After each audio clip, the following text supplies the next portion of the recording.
Ian, Dave. how you doing, buddy? I am doing great, especially because we have a guest tonight. We do, yeah. Yeah. So as people know, like I did this September, I did the 24 Hours of Lemons, true 24-hour race at High Plains Raceway with the Dirty Racers team, and they're so named because they have a history of racing in Rallycross and rally. So dirty, they're literally dirty, not like push you off the track.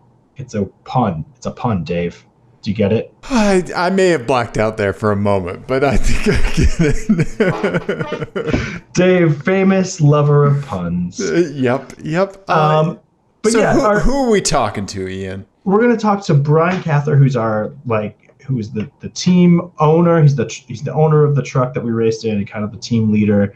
And you know, it was all of our first like 24-hour race, and he did a great job as team leader. He has a lot of kind of like hard learned mechanical knowledge about that truck and in general, and then you know the local racing scene.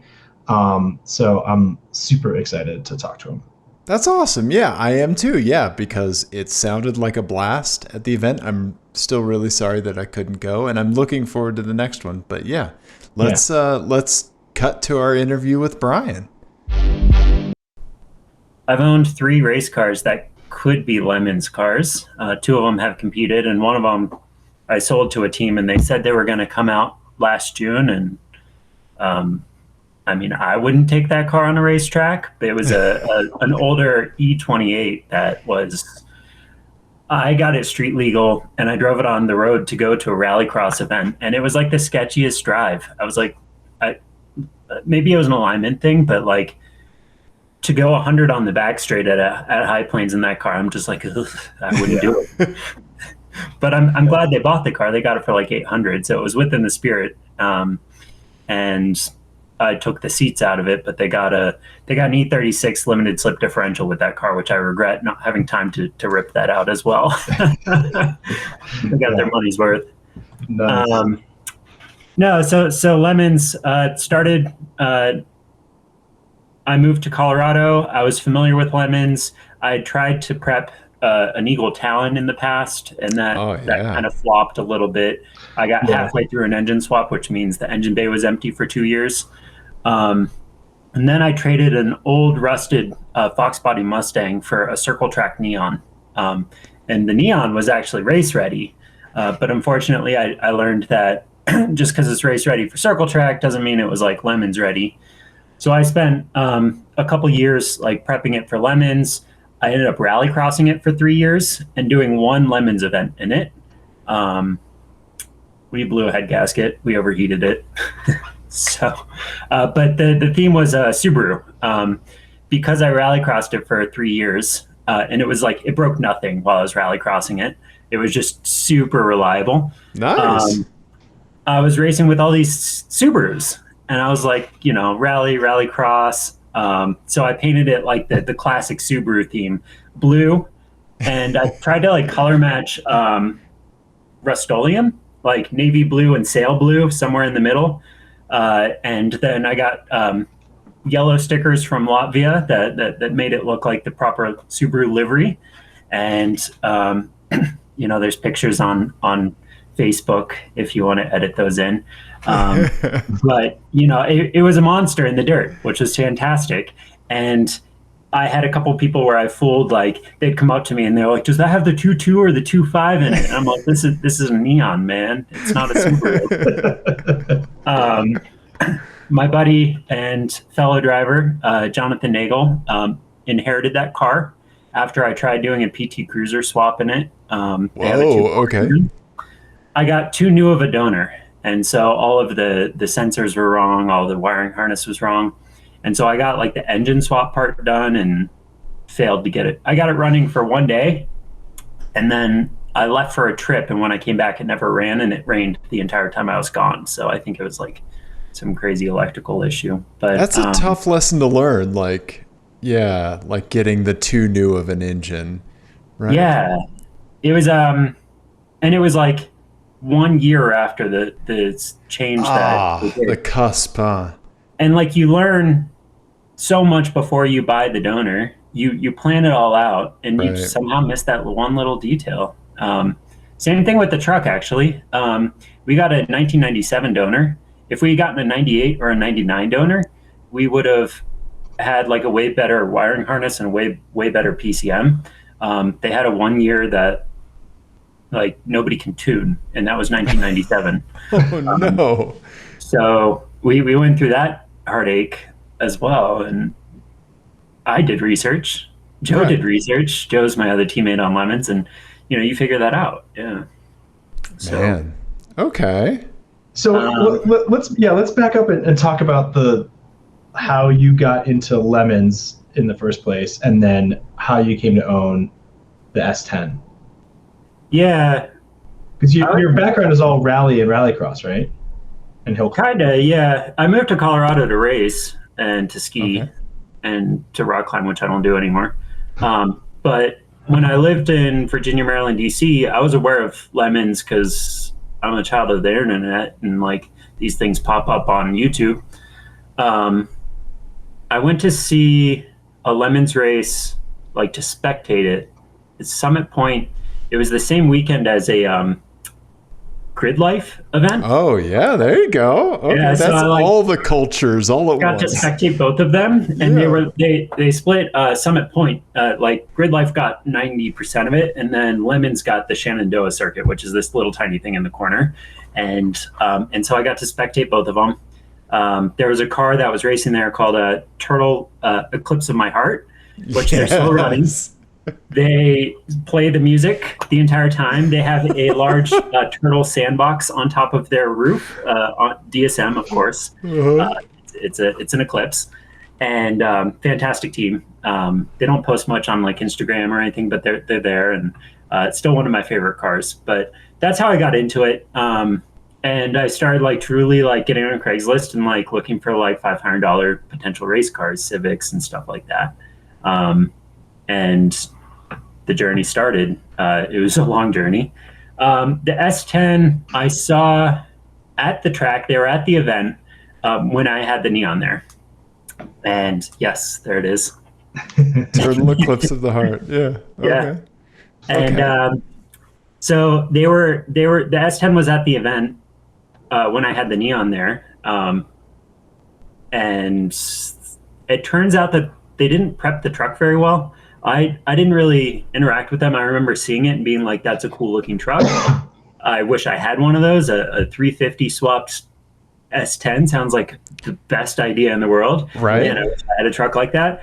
And it showed up on Facebook Marketplace in the Lemons group for I don't know, $3,500. And I contacted the guy the same day, and I was like, I'll come buy this. And he's like, all right, well, I have a bunch of other people that have offers. Are you going to race it in Lemons and like keep it going? And I'm like, yeah. He's like, okay, I'll hold it for you. Cool. And so I came and picked it up, and we loaded it up on the trailer. It had snowed an inch or two, and the truck was still on like 200 treadwear tires, and we were trying to get it out of his angled driveway onto my kind of sketchy trailer, and there was no traction to be had whatsoever. So like I wasn't comfortable driving it. So I had him in the driver's seat, and I was like helping him. Like I was pushing the rear end so it wouldn't slide off the side of the trailer as we were pulling it up the ramp. And it did. It totally did. He just like tried to like goose it, and it just like slipped straight off. No. Yeah. It's an appropriate amount of sketch for its life, I think. Yeah. Yeah. So then I owned the race truck. What was that? That was winter, so we raced it in June. So you bought it last year? 2 years ago, so year before COVID. Okay. And I tried to do, like, I had a pretty good idea of, like, prep it, test it, run it. And in testing, I didn't have any gauges. It had an automatic, and I had never raced with an automatic before. And so like it had this weird thing where you could like switch it into manual, and the like shift gears with a little shifter. And so I was like, I don't even know what RPMs I'm going. So I'm just going to play by ear and go out and test it. And I started to get real competitive in this testing. And I was like, kept keeping up with like a Datsun 240Z or something like that, one of the older cars. And they're like, oh man, your truck's really fast. Went out for the second session, and we were at PPIR, and I turned the block into Swiss cheese. Really? The thing about PPIR is the infield it's like an autocross course, and then you go up into the outfield, which is Right. or the actual course, and it's a big circle. Well, you spend so much time doing tight turns on the infield. I went to do the final turn to go into the circle, and so it's wide open throttle, and I must have been starving it for many seconds, starving it of oil. And so the thing just grenaded. And it was the first time I've ever blown up an engine. Okay.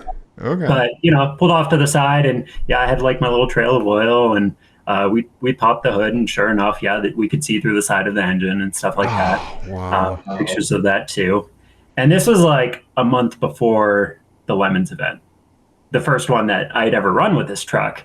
And so call up someone named Andy Moss, who is, some people know him in Denver. He has kind of a private junkyard, if you will. And I was like, hey, Andy, I need a 350. What do you have? He's like, yeah, I have this Roadmaster. I already pulled the transmission out of it. It would be perfect for you.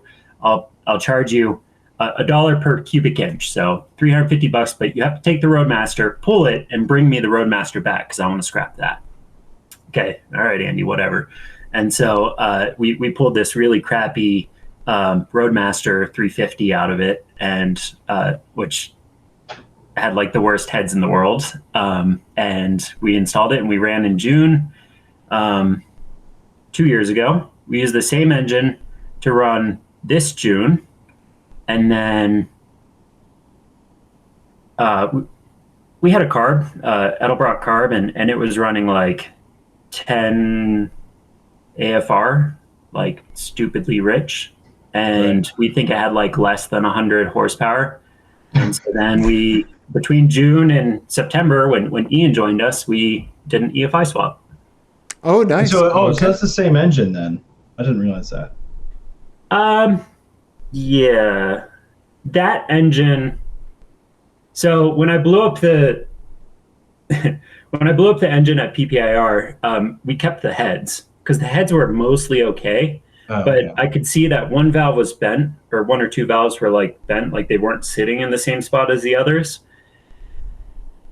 And then we weren't sure about the rest of them.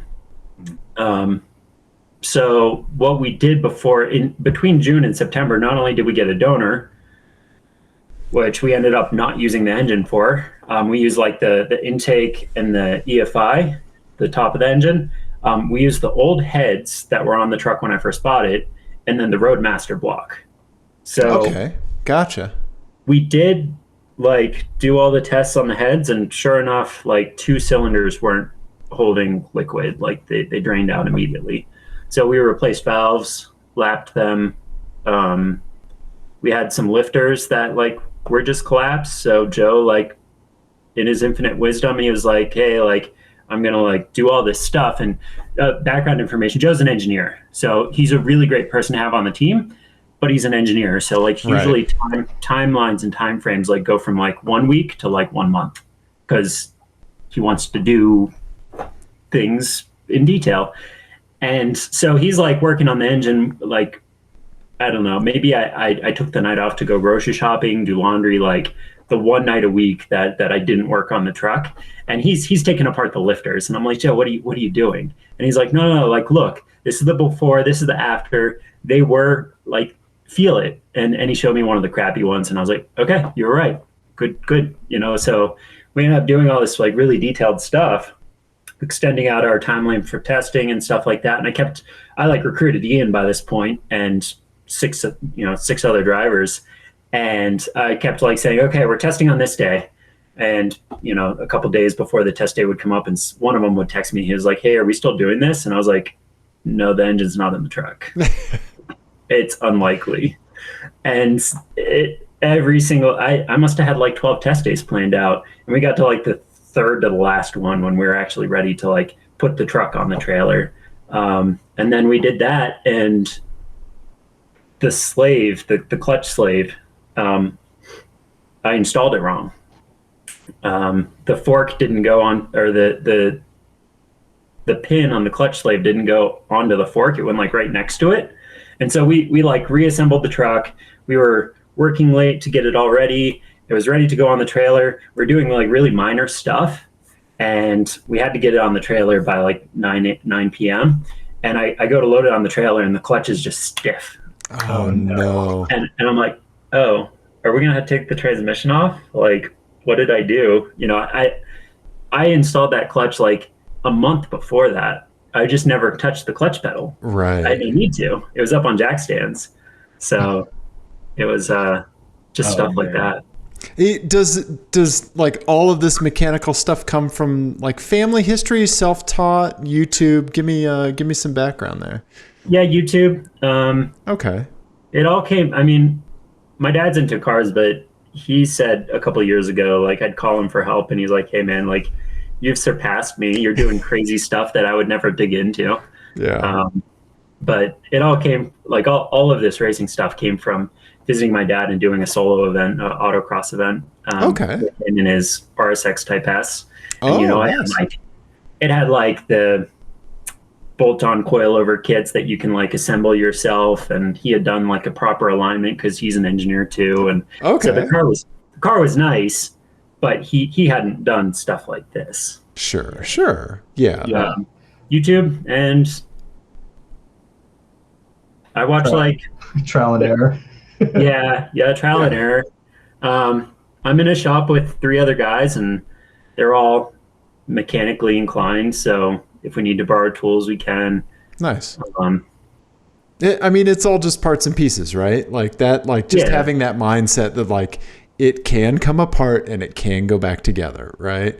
Like, and it's kind of like you do every job for the first time once. Right. And at some point in time, you've repaired an entire car, or you're pretty close. I remember thinking, I've done everything but a transmission. Yeah, like ticking off, like, yeah, right. Yeah, and so you think about the car as a whole, like an E36 as a whole, and you're like, yeah, I replaced the head on that. I did take the transmission off because I had to do the clutch, so I'm pretty familiar with that. Brakes and suspension, yeah, those have been off before. And so you start thinking like, okay, what's left? Right. Yeah. So yeah, suspension and brake work for me. Like I've never done brakes myself, you know. Really? I mean, longer list for Ian, but he supplements with driving talent and baking. And baking. Yes, yeah. He brought great food. Ian was awesome for bringing food. Thank you. I'm very happy that someone could experience Ian and his Ian-ness.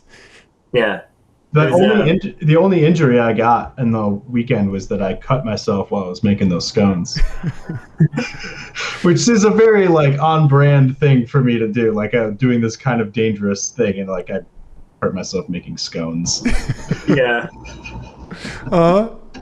Yeah. So how is it having our dandy boy on the team? Yeah.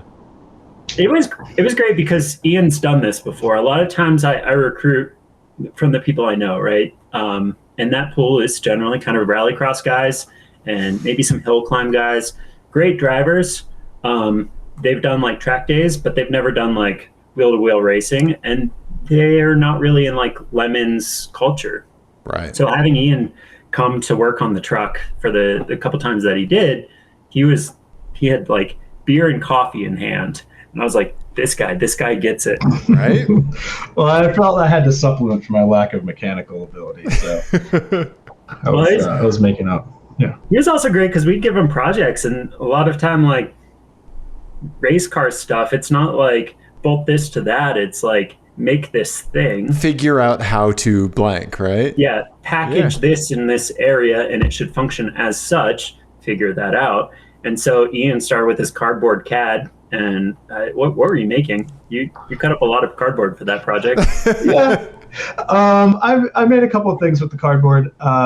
Basically, I was in charge of I was like the home ec teacher. Like I did arts and crafts and baking, and that was and food prep. That was my role on the team. I remember I made the shroud for the dash that we ended up not using. Yeah, that's a lot of things with race car. Man, I spent so much time on stuff with the truck, and then like the next day Joe takes it apart. I'm like, okay. Sometimes you have to go there just to come back, right? Yeah. Nice. Then race car prep is a lot of home ec. It's a lot of like arts and crafts with metal. Yeah, right. Yeah, basically. No, it was awesome. I loved working on it with you guys. It was a lot of fun. I'm excited to hopefully continue doing that. And I'd love to crew for you as well. Yeah, absolutely. Cool. We're typically a package deal, but it just landed on a bad day for me. But yeah, we usually show up arm in arm like the kids from The Shining. Yeah, with matching T-shirts. Nice. Yeah. Joe does YouTube streaming, but he only does that because nobody else steps up to do it. So if you guys want to take on the technology of that and kind of inherit that we'd love to have you. And I will say, man, having the video feed from the car was really, really great, because I learned a lot about like my line and stuff from watching the other drivers, and like, especially watching Joe, because he's kind of like, he's pretty fast actually, and like his line was radically different than mine. So I started trying to like incorporate some of his lines into my laps later on in the race, which was really cool. I remember you were driving, and I remember saying to the other people I think it was you, it was one of the other drivers, and I remember saying like, can the mic hear the squeal of the tires? And they're like, oh yeah. And I was like, I don't hear them. And they're like, yeah, we can hear them squealing in every turn you go into. And I was like, I do that. Yeah. Nice. No, your onboard was so much fun, because you very much just like throw it in the corner super fast and like, okay, let's see when the understeer stops, and then we go, I trail brake into corners in a pretty radical fashion. I don't have like the smooth in, smooth out, smooth input. Like I know being smoother is faster, but I enjoy hucking it into the corner. I like making the truck dance, both with understeer and oversteer, as much as I can. And I know the line at high plane, so I'm comfortable like going into turns faster than most drivers, and knowing like, if I can't make this point in this turn, if it's continuing to slide out, I know I need to lift. And then when I lift, I'm going to get that weight transfer, and it'll connect. Right. But I know I'm not going to go off the edge, and I can truly lift just to get that apex, and then keep right on it. It makes sense. You're talking about you trail brake a lot. That makes sense that once the rear brakes failed, that was difficult, right? Like that made that line a little more hard, right? Yeah. Well, and driving at night too. So background information: 24-hour race, noon to noon. At about midnight, maybe 10 o'clock, we lost rear brakes. Right. They started leaking out of the the driver rear caliper. Like, we pulled the truck off during a driver change, and we looked at them, and the inside of the wheel well was wet, and I could see where it was coming from the caliper. Nothing we could do about it. I didn't have that specific spare, and in this race, if you're working on the truck, you're not getting laps. Yeah. So even if we could fix it, we had to make a decision: lose the laps or fix the truck. And the way the reservoir was, we would lose 90% of the fluid out of the rear, but we keep that 10% where it would like pick up the fluid for the front brakes. And so we would have no pedal until the piston reached basically the floor, or the master cylinder would reach the end of it, and then it would engage the fronts. But you didn't get much like gradient there. It was like kind of an on-off switch. And with the fronts, they're Corvette front brakes, like they're fantastic. And So you would get half a G of stopping force, which is like half of what you expect even in a street car, and then the front tires would lock. So I don't care where your front wheel is turned, you're going straight Right. at a rapid pace. Whatever pace you were going before, you're going to continue at that pace. And so if you didn't put in your braking early with no rear brakes, you would just slide straight off the track. And I think I was the only one that did that, but I did it 3 times. Well, I mean, you were kind of the one who learned that the brakes were gone, right? Like I would think it was you going in.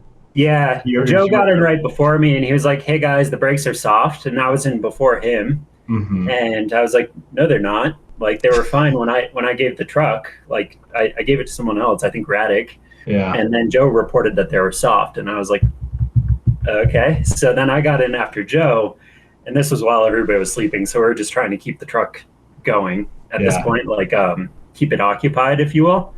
And then I got it, and I was like, oh, they're for sure not good.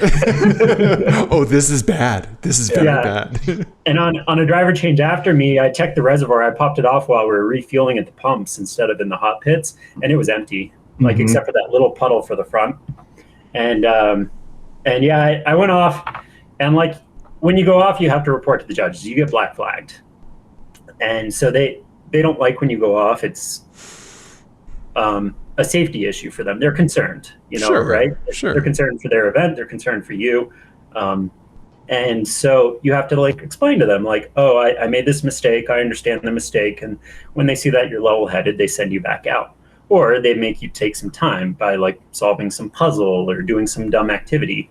I love lemons. So you're right.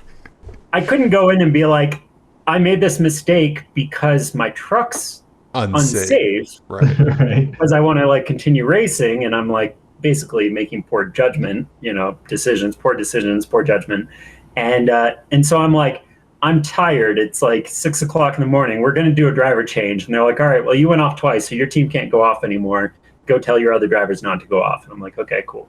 And so we didn't get punished, or we didn't get like banned from the track, but the truck was absolutely not a race car at that point. Right. Yeah, it definitely. I think I told you like right at the end of the weekend that like it was.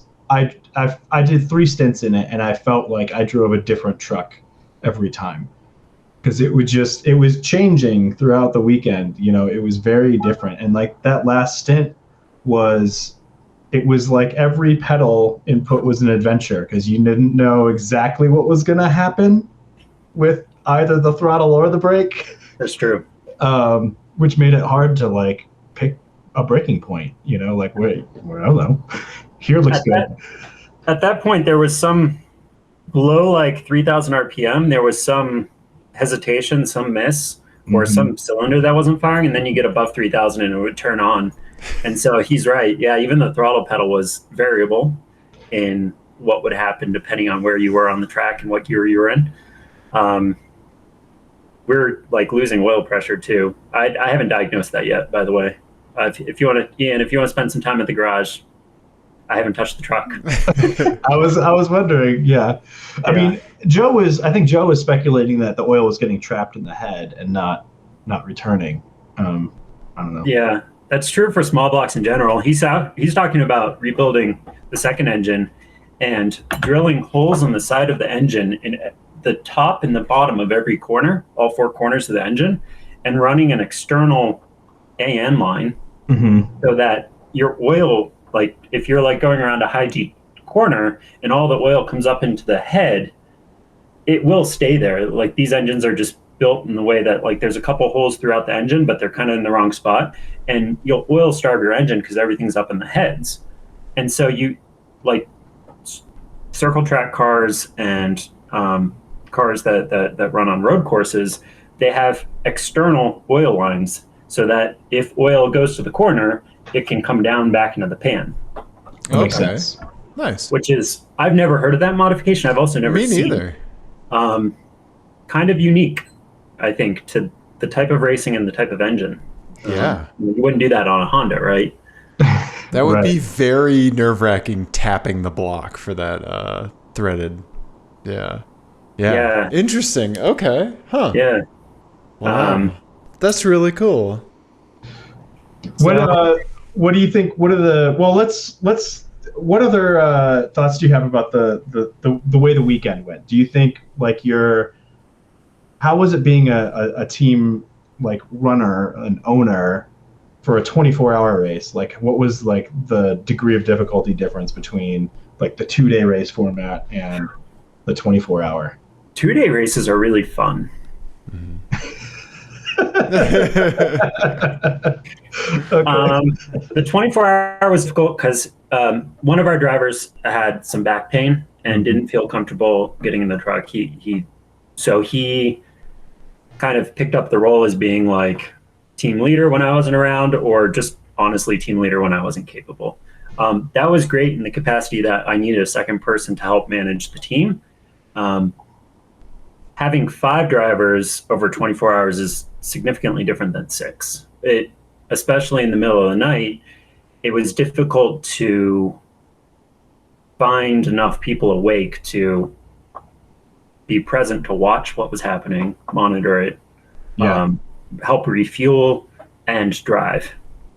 And so keeping people in the truck near the end of the night, I was like, I'm going to get back in because people are still asleep and our schedule's kind of blown with like this other driver dropping. We need to pick up stints. And so it's very different. Like with the 8 hours and 6 hours, which is like the normal lemon schedule, I'm like, okay, we're going to do, each driver gets a stint each day. That's how we work it out. Right. We do, 2-hour stints the first day, hour-and-a-half stint the next day.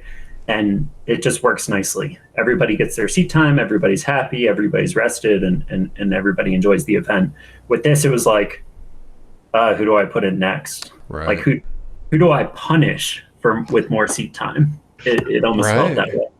I was super psyched to get 3 stints in. I was like, this is great. And also like, there was a little bit of an element of like, the truck had some issues in the first day that we came in to solve. And then also like we didn't have our fuel timing really nailed down. So that was another big learning curve. I know that like I came in early on my first stint, earlier than I should have in retrospect. As did I. Yeah. And so did Radek, another driver. We didn't have the data. So we also like, we set up a fuel, it's a capacitive sender. And it, based on how much fuel is covering it'll send a different voltage to the gauge. In fuel cells, the fuel sloshes all over the place. So any either float or capacitive sender is going to be highly inaccurate. And so we try and design a box within a box to get a bunch of fuel into the surge tank, is what we call the inner box, and it holds about 1 gallon. And as long as the capacitive sender doesn't read below 40%, then you're still pulling into the surge tank. Well, that was all in theory. In practice, it was bouncing all over the place. And it was kind of like, if you took the average, it was kind of accurate, but we weren't sure, like, if it hit 20, was it actually 20, or were we okay and we could stay out for another 45 minutes? Like, we just had no idea. Right. Yeah. No, that was a challenge, but we kind of got around it by just having shorter stints, and I think it ended up averaging out. I think everyone did about 1.5 hours to 2 hours anyway. So it kind of worked out. It did. Our competition for the record, the guys that won Class C, we got 3rd in Class C. The guys that won it, they got 5th overall. So it was like Class A, Class A, Class A, Class C. They did very well, and they were running 3-hour stints. So they had a fuel cell in it was a Subaru, an old Subaru Legacy. So I would assume 4 cylinders. And they were just like going round and round as they were like off pace. They were like 15 seconds slower than us on average. And I was passing them multiple times in my stint, like pretty frequently. And they just had 3-hour stints. So they must have had a massive fuel cell on the back of that. Wow. When you win Class C, or when you win your class, you get bumped up in the next one. So they'll never be in Class C again. Good for them for winning. we get to be classy again. So Yeah. we're okay getting third. We get to fight another day, if you will. Oh, that's awesome. Yeah, congratulations.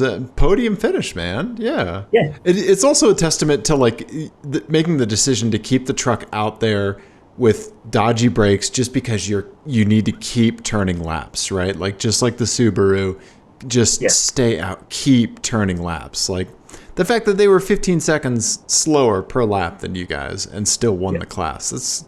And 5th overall. That's like, what better data do you need to stay out? Right. Exactly. Yeah. And then so we're 5th in our class. We're 13th overall, and that's out of like 65 cars. All the Class A cars, all the Class B cars, and Class C cars, of course. So we're proud of that. And that was like we were like between 10th and 13th for like the last 12 hours. We slowly dropped into 13th, but it was great to see the truck kind of, with each like competitor above and below us to either like go within the same lap and kind of go toe to toe with them. And then sometimes they'd pass us, sometimes we'd pit, sometimes they'd pit. And so it was fun to watch that both on the live feed because we had the YouTube video going, and then also with the live standings, we were able to kind of watch them side by side. It was a lot of fun, even in the pits. Yeah, my wife and I watched a bunch of the live stream, and like she never watches racing. I barely ever watch racing, under duress basically, and like she was like yelling at the other cars, like she was into it, man. Yeah, like, that's awesome. Yeah. What time of day about did you guys watch? We watched Ian, and then we watched. It was I think. On Sunday, right? Yeah, we watched Saturday and Sunday, Ian. Oh, okay. Come on, man. Yeah. My boy's out there racing. We're going to watch. Yeah.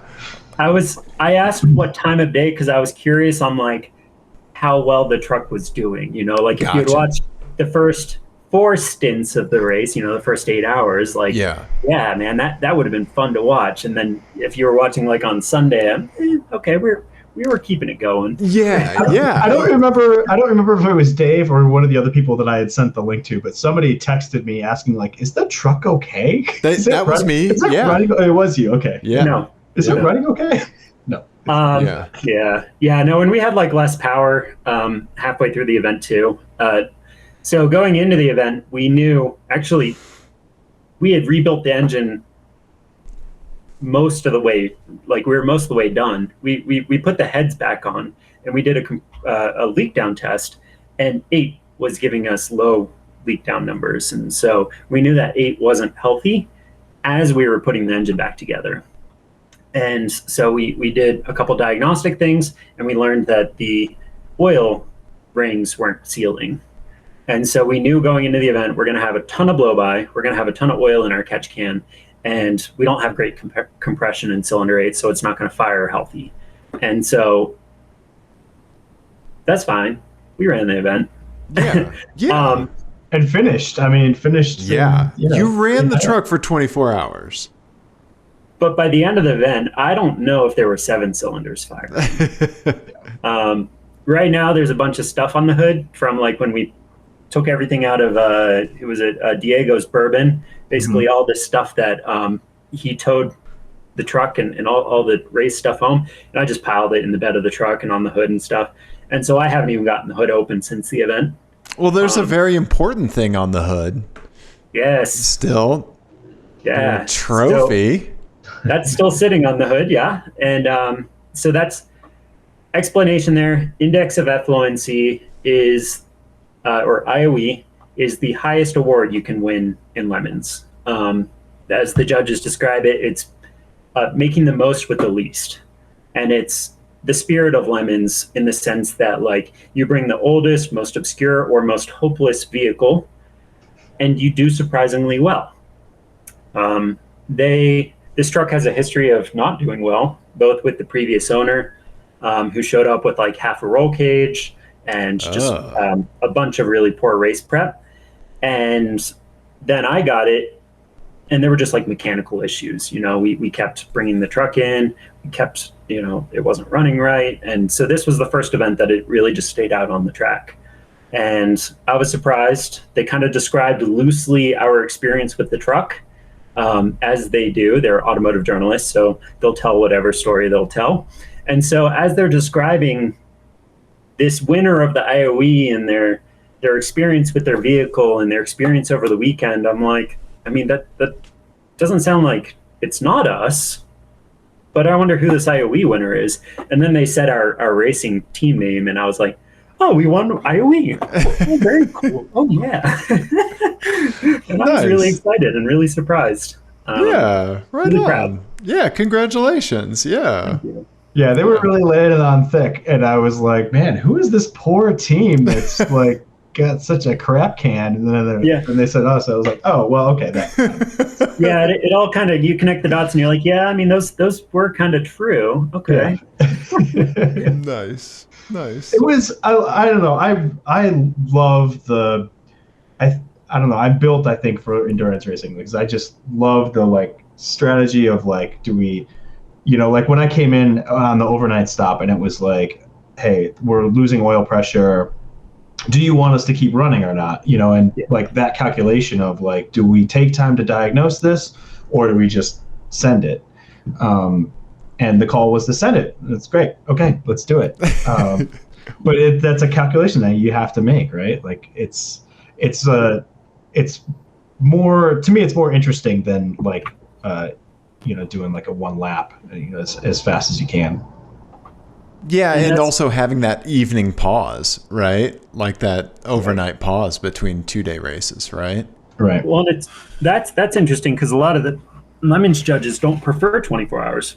Yeah. They prefer the 8 hours and the 6 hours because as far as Lemons goes, they want the heroic fix. They want people to not give up. And so if you break down and you have a spare engine, but it's going to take you 8 hours to swap it in, and you're doing this 24-hour race, you might choose to pack up and go home. Right. Whereas if you break down and you lose like an hour of racing, you spend the night wrenching, up to your elbows in grease in the paddock, and you can take the green flag the next day.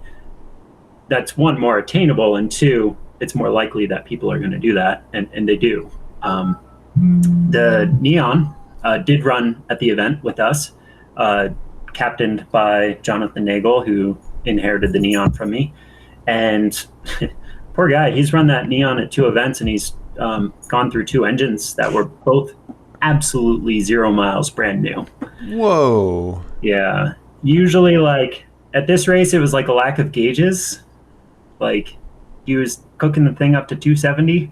Oil loves that. Yeah. Yeah. So, like, if Joe was on the team, right, the engineer that like makes my 1 week time frame into 1 month. The great thing about Joe is we have streaming data acquisition where we can view it in the pits. There's safety lights that blink and siren when you lose oil pressure.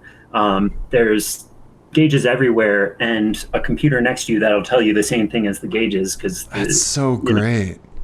And so, like, if the Neon had that, they'd be more successful. So I value the things that the truck does have because I see their failures, and I'm like, oh, man, thank you, Joe, for putting this together because we can monitor this. Even if the driver's not looking down at every straight to see what his oil temps and coolant temps are, we can see it, and we can radio in and say, hey, cut that out. This race, Ian, you saw a little bit less of that. It was less operational. We didn't get the truck tuned before the event either. That was another thing that would have been a nice to have, but was on Joe's plate. With race car prep on our team, it's stuff I can do and then stuff Joe has to do. Right. And we try and segment the work that way. Like, Joe's like, hey, what do you want me to work on? I'm like, what can't I do? Right. Go do that. Right. Yep. That makes sense. Divide and conquer, right? Yeah. Yeah. Right. So I want to talk about the plans for the truck moving forward. Like, I'm guessing that June is probably the next event. But before we do that, I want to play a quick game. So we play a game on the show called FMK Cars, and it's based on the classic game of Fuck, Marry, Kill. So we play it with cars instead of people. And so basically, we're going to give you 3 cars. You're going to assign FMK. You're going to pick one that you're going to drive for a day. That's F. You're going to pick one for Mary. That's your new daily driver. And you're going to kill one. It's going to go to the crusher. Okay? All right. So this one is called the effluency. It is indexed. These are past IOE winners. So these are the 3 previous IOE winners to us in 24 Hours of Lemons. So the IOE for doing time in Joliet was a 1967 Ford Fairlane. All right. Okay, let's see if Google gets us a good image here. Okay. There you go. Yeah, okay. Wow, look at that. Yeah. All right. All right. Next one was the GP Dulac Charga 1978 Chrysler Cordoba. Oh, wow. Okay. And you don't even have to do the Lemons version. You can do like as they came off the showroom. So we'll do that. This is the rich Corinthian leather car, right? It is the rich Corinthian leather car. Nice. Correct. Ricardo Montalban. Okay. Mm-hmm. And then from the Pacific Northwest, a 1997 Mercury Grand Marquis. Oh, yeah. You got like 3 boats to choose from. Yeah, very similar. A little bit, yeah. Okay. Look at Is that a Panther? Yeah. Okay. Oh, yeah. Here you go. Dub it out. Get some wheels and get it in mint green. Yeah. I'm into it. From the golden age of American cars, the late 90s. So it's Daily, Thrash, and then Lemons Racer? No, it's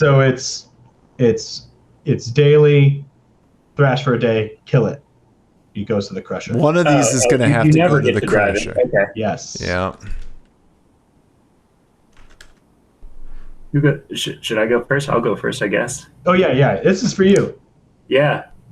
Oh man, I love the vertical headlights. Right. Was it that generation? Because I'm dailying that all day long. Yeah. Yeah. This is the 67 Ford Fairlane. Yeah. You've seen the Fury that I have at the lot. The only reason I have it is because it has the 2 vertical headlights on each side, and 100%. It's like the GTO. It looks like a GTO, but it's longer. I love that, and I love like the Art Deco Buick Riviera like vertical headlights. Yeah. Yeah. Oh. Yep. Yeah. So I would daily the Ford Fairlane. Okay. You've got a Mercury Grand Marquis and a Chrysler Cordoba at your disposal. I think you just have to pick which one would be most hilarious to Rallycross, right? Yeah. Yeah, and we get Panther platforms that come out to Rallycross because they're really popular in the Gambler. And so every once in a while we get Gambler cars that come out and they're all like spray painted and stuff like that. And they do good. They're usually on like street tires. I'd probably Rallycross that one. It's probably more fun than the Cordoba. Yeah. The problem is the Cordoba, like Lemons loves Cordobas. How could they not, right? Yeah, and when Cordoba came out, there was like some commercial where it was like Cordoba. And so every time they mention it in one of their wrap-up videos, they always play that clip. And I don't know. I can't get behind it. Maybe it's a generational thing, but I think I'd crush the Cordoba. Okay. And you just have to do it away from Judge Phil and all of those folks, so you don't see it, right? Like what's that, a Nova? Maybe sell it to another Lemons team. There you go. No cheating. Oh, okay. Sorry, my bad. Dave, what will you do? You like a big, long, personal coupe. Yeah, I do. I love. I have a big old Lexus LS, so I want something that is an issue when it comes to parking. Like I don't know. I'm digging this Mercury Grand Marquis in mint green. I think think I would daily that, and then I think I would just for a day I would drive the Ford Fairlane. I'm trying to think of the oldest car I've ever driven. I'll have to think on that. And then I think I will also have to crush the Cordoba as well. I mean, it's a rough era for cars. Like, I get in that and I think of like riding with the grandpa that I didn't like, you know? I mean, there's a reason all of these cars won IOE, right? Like, none of them are especially great. Yeah, this was like the obligation grandparents versus the fun grandparents. That's like the Chrysler Cordoba. Yeah. The Grand Marquis has probably one of the worst faces of a Panther, though. Like, is that pre-facelift or something? Because it just looks frumpy. Yeah. You know, I don't know if the Mercury did get it did get a facelift. Yeah, because it was more Crown Vic before. Yeah, okay, and then they like kind of like narrowed it into, I don't know. Into an old person's car, basically. Yeah. Oh yeah. Yeah. Tragic. Whatever we get, we need lights on the B pillars. We need some kind of illumination on the B pillars. That just needs to make a comeback. I'm gonna start advocating for that. That and Landau tops. That's gonna be my nonprofit. Yeah. Get the Grand Marquis and put a half Landau on the Grand Marquis. That'll look great. Exactly. Right. Yeah. Yeah. I don't know. What is the oldest car that you've driven? You two. I'm trying to think of the oldest car I've driven. I think so I met through a friend a very rich old lady, and she liked me and she let me drive. She got a bunch of very, very nice cars in a divorce, and I got to drive her 1965 Aston Martin DB5, which is like an absurd old car to throw out on the table. But I think that might be the oldest car that I've driven. Yeah. Mine's a race car. Okay. I got to do a couple laps in a Formula V.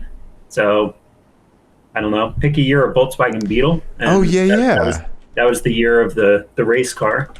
I used to crew for, in Colorado, we have something called Rocky Mountain Vintage Racing. And, yep. So, probably more like the yellow one. Okay.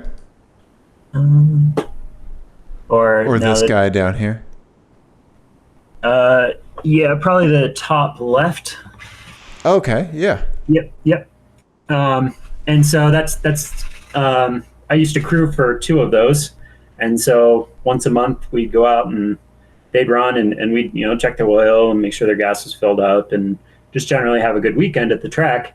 And they would do fun runs where they would let passengers in some of the they'd have like GTOs and Camaros and Mustangs. And so they'd let them in the passenger seat, the workers.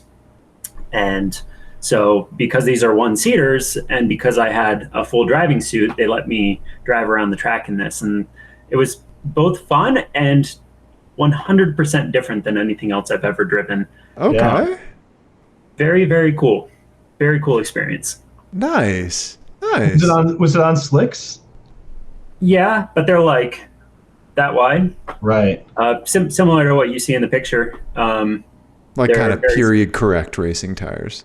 Yeah, and they're restricted. Well, so different racing organizations with Formula V, like some Formula Vs do hill climbs, some race on dirt. These were kind of more period correct, so very skinny wheels and tires. That's awesome, man. That's awesome. Right on. Yeah. Ian, we came across somebody that had a Formula V at one of our High Plains track days years ago. Yeah. Well, and our friend Matt used to race Formula Vs too. And I sat in hands, but I never got to drive it. But the scale is crazy. Yeah, your feet are by like the front wheels. Yeah, that's where the pedals are. Yeah, it's crazy. And when you're like sitting on the floor pan. Like there's no actual like. It's great. Yeah. Right Yeah, on. absolutely. That's awesome. They are surprisingly cheap. You can buy a running, driving, race-ready Formula V with the trailer because they have special tiny little trailers for them for like $4 or $5 grand. Oh, wow. So, instant race car for less money than Lemons. That's for sure. I mean, all said and done, that's probably less than I'm going to spend rebuilding my Abarth.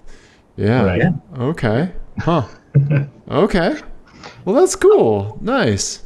All right. So the truck from here on out. So I mean, we know that there's things that need to be fixed, right? There's some braking issues. There's probably a new clutch in order, and don't give him a list, Ian. Our podcast is not assign Brian work. Yeah. You want to see a spreadsheet? I'll show you a spreadsheet. Yeah. Right. But I mean, just generally, we don't have to go through everything, but kind of generally, like, what do you want? What's your goal with the truck? Yeah. So immediate goal is to get it ready to be on the track again. Right now I have a race car that I can't take to a track day, which is super bummer. You can see the Volvo 544 next to my side mirror in that picture. Yeah. That was a fantastically fast car. Very briefly, it was very fast. Yeah, like for like 2 laps and then it would come in. Yeah. Okay. Yep. And so the short list is rear brakes, rear end, like clutch, like we're taking the engine out and we have another engine that we want to rebuild so that we have 2 that we can swap back and forth.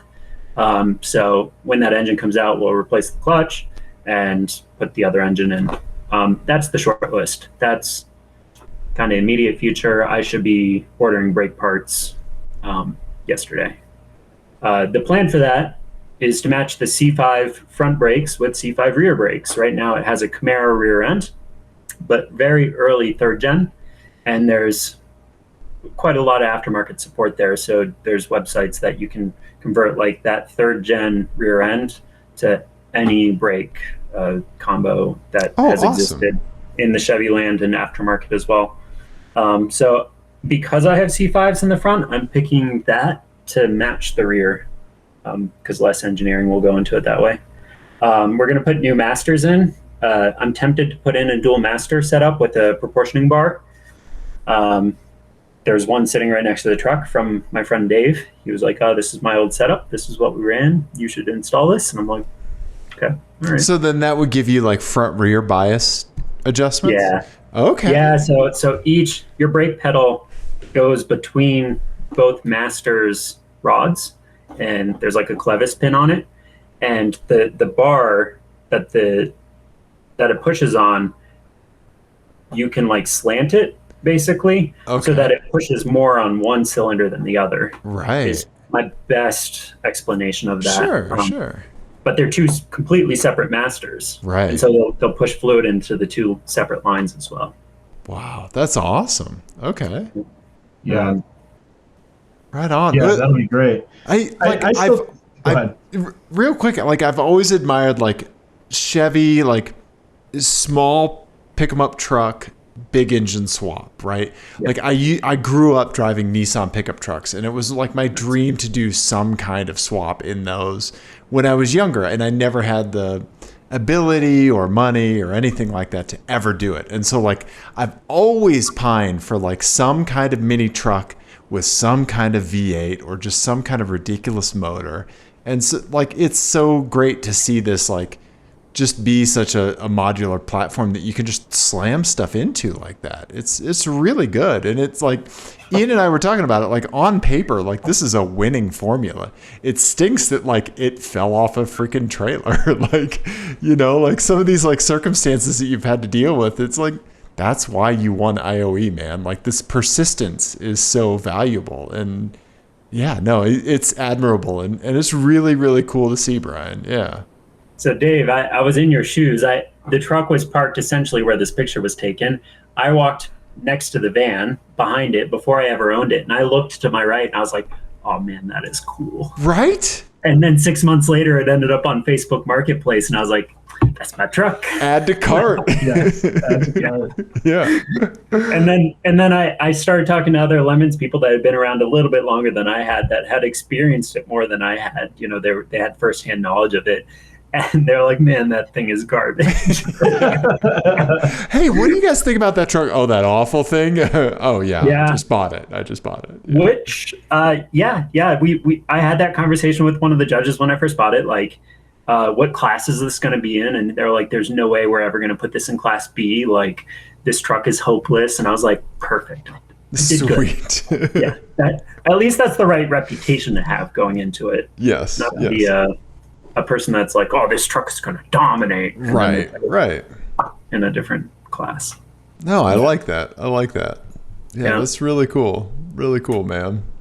Yeah, I still think like it's a worthy goal to be the first ever car to win IOE and then win overall, because it's never happened. I think we're going to have to put boost. Yeah. And boost brings boost problems. Boost does bring boost problems, especially over a 24-hour race. That might be a bad idea. Yeah. I mean, you saw how fast Max's purple Miata was. That thing came up in your rear mirrors and you got out of the way. Oh yeah, it was so fast. There's that. There's the Miata that has the Cadillac North Star engine in it. Oh my Lord, you're kidding me. No, that's one overall. They were in Class C when they won overall, and so they got bumped to A immediately. Sure. They had engine issues at our race, so they weren't competitive. We only saw them. I don't know if you ever saw them on your stints, but they're as fast as Max's car. So there's some pretty. The stars would have to align for us to get overall. Yeah. I think we'll get a couple like Class C and Class B wins, and then. Yeah, we can see where things go from there, right? Yeah. Or turbocharge it. Joe has traditionally said no immediately, but after this event, he didn't say no as quickly. So I like that you're keeping track of like the Joe response. That's good, and that the question's getting asked after each race. So how about now? Yeah. Yeah. Well, it's like a cheap turbocharger kit, you know. I don't need a big turbocharger. I honestly have one from a Saab that you can just have if you'd like. Yeah. Give me a couple PSI. Oh yeah, I mean this thing was cranking like 20, so you're gonna be fine. Yeah. I have a couple Mitsubishi ones lying on the shelves, but those are, I don't know if it's worth. Like you want like a T4, like anything that'll made up to a T4 manifold, which is like all the eBay ones. Yeah. That's the solution. Yeah, mine's a Mitsubishi. It's a TD04 from the Saab Viggen. Yeah. I have a couple 14Bs sitting on my shelf. Right. Welcome to Turbo Talk, everybody. I'm Dave. Numbers and letters. Yep, talking T's. Yeah. Yep.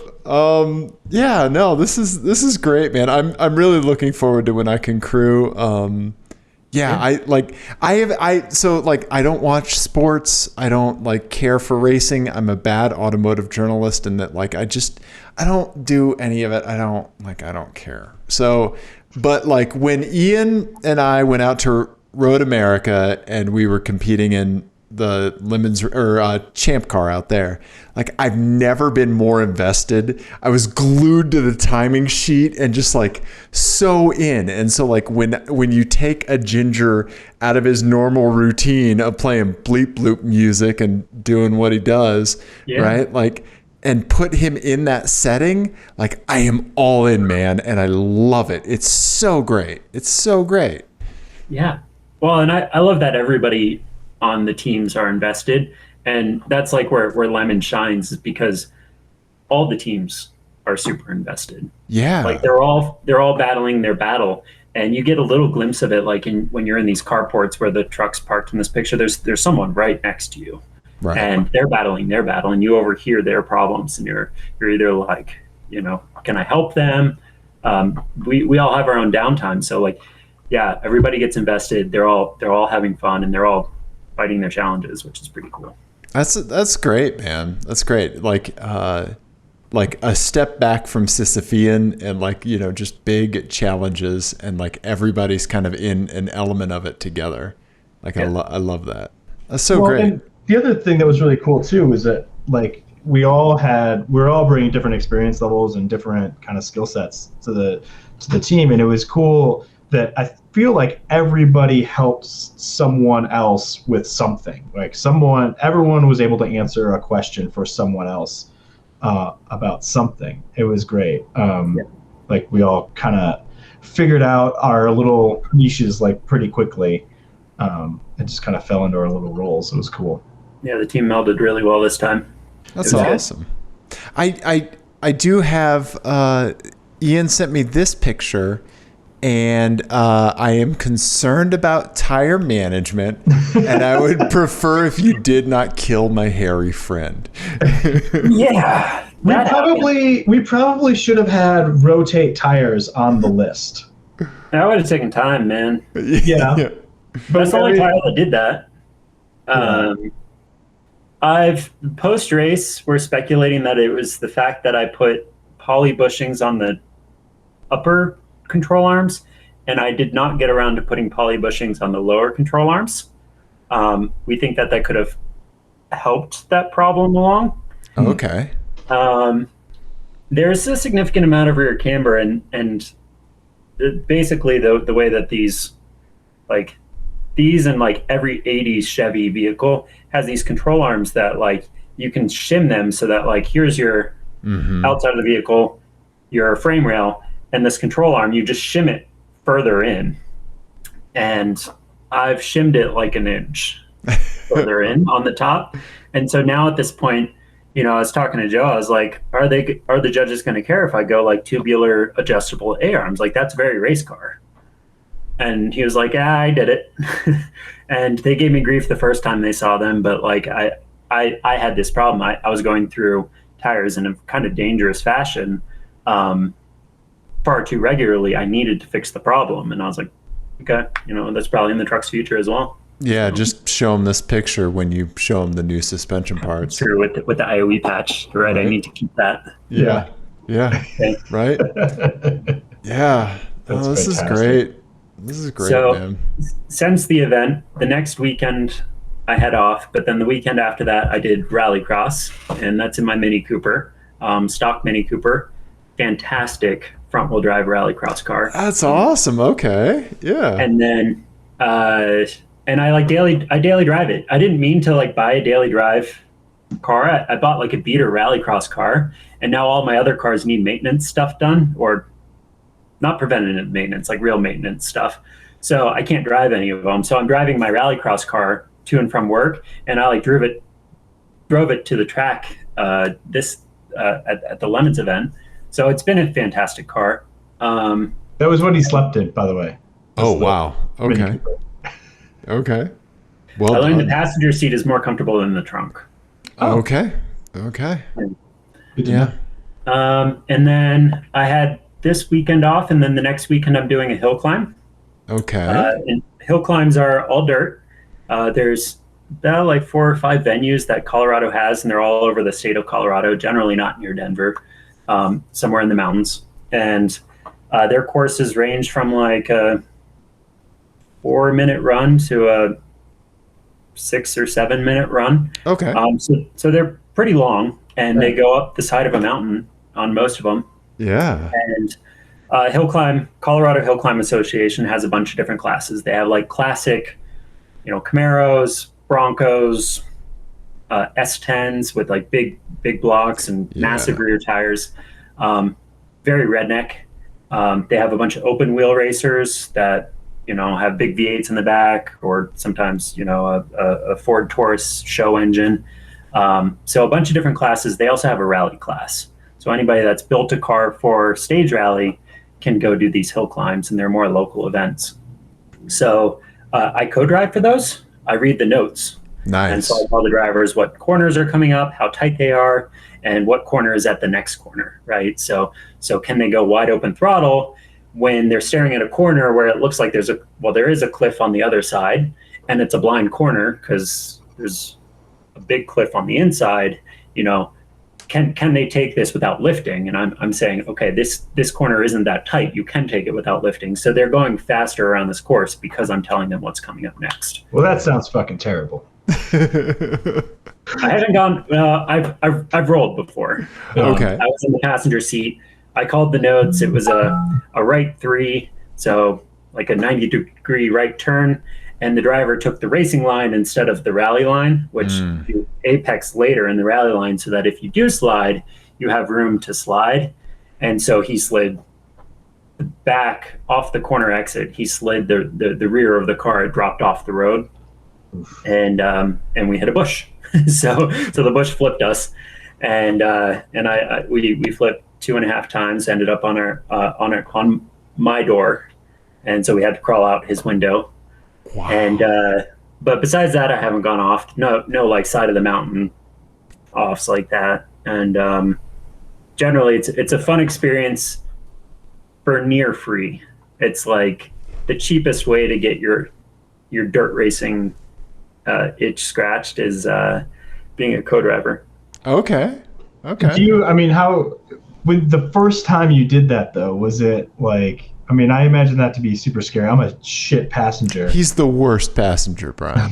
I'm a terrible passenger. But, or are you just like so concentrating on the notes that you don't even process the... Not many people can co-drive. So there's people that like get car sick. So take them out of the equation. Yeah. People that like don't have the nerves, they're freaked out by it, take them out. That's the majority of people, to be honest. But it's like, as a co-driver, you have your head down and you're in the notes most of the time. You're glancing up to figure out where you are approaching a corner so that you can time the next note. But then you're looking back down and reading them. It depends on how tight the turns are too. They can be continuous, and you're kind of like guessing where you are. And sometimes you get lost in the notes compared to reality. Like someone will be like, "Hey, we're not there yet. Like, stop reading. Right. Wait." Or sometimes they'll be like, "We're in that turn." You're calling the turn as they're like going around it. So then you have to start speeding up without looking. I like it because I'm used to, like with Rallycross, I have good car control, especially on dirt. And so except for like, well, in most cars, I can anticipate the driver input because I've been in cars enough that I know when they should hit the brakes while I'm looking at that turn. Like and what I know that like, setup feels like, right? Yeah, when you're sliding and then it hooks, and then what it's, they're going to get on the gas. And so by anticipating what's going to happen, I'm usually pretty calm and fine with it. It's when like they're braking later than I would, I'm like, right, sure. Yeah. This is, or like sometimes when we're sliding out and I don't know if the car is going to hook, like if we're sliding, we're making a left turn. And so the passenger side is going towards the edge of the road and we are sliding sideways and we're already past the apex. I'm like, okay. And we hooked. Like there is a moment where I'm like, oh, this might not go well, but I have a lot of, and it might be false trust. I have a lot of like trust in the safety equipment. Have the Hans devices. We have the fire suits. We have the roll cages, and they're rally roller cages. So if we went off the side of the road or into a tree, I'm pretty confident that maybe it's not good, but that I'm going to get out of the vehicle. Right. Yeah. One thing I've always wondered about the pace notes thing too is like, when you develop the pace notes and then the conditions change, like the temperature swings wildly or it rains or whatever, like that's got to be super challenging too. Or are you able to kind of like triangulate between like, the dry condition and then when it rains or whatever? Well, I'm not the driver, so I don't have to do that. My pace notes never change. But I can imagine that like the drivers are familiar with their car and what it's going to do for that type of turn. They know what turn's coming up now that I've read it. So like an R3 doesn't change because it's wet. It's like it's technically the amount you turn the wheel. Like this is a 3, whereas like this is a 4, this is a 5. It's, whatever. And so it's like the tighter the turn, the more you're turning the wheel. So that doesn't change. But some drivers and I've heard pros and cons on this. Some drivers, when they read the notes, they'll make the note so that the turn is read as being tighter than what it is, so that they go around it more cautiously than what they need to. And I've heard pros and cons on that. Gotcha. I'm trying to think of yeah. I didn't realize that. I always thought that the number was like basically like how fast you could go, and so that Severity, number would be different. Yeah. Okay. Yeah, that makes sense. An R6 is like a light like jog. You don't have to lift for an R6, but you do have to lift for a 5. So it does translate in the driver's head with that. Like I'm convinced they have selective hearing. It's kind of like right 6, left 6, right 6, and they hear that on some level, but they're kind of just following the road.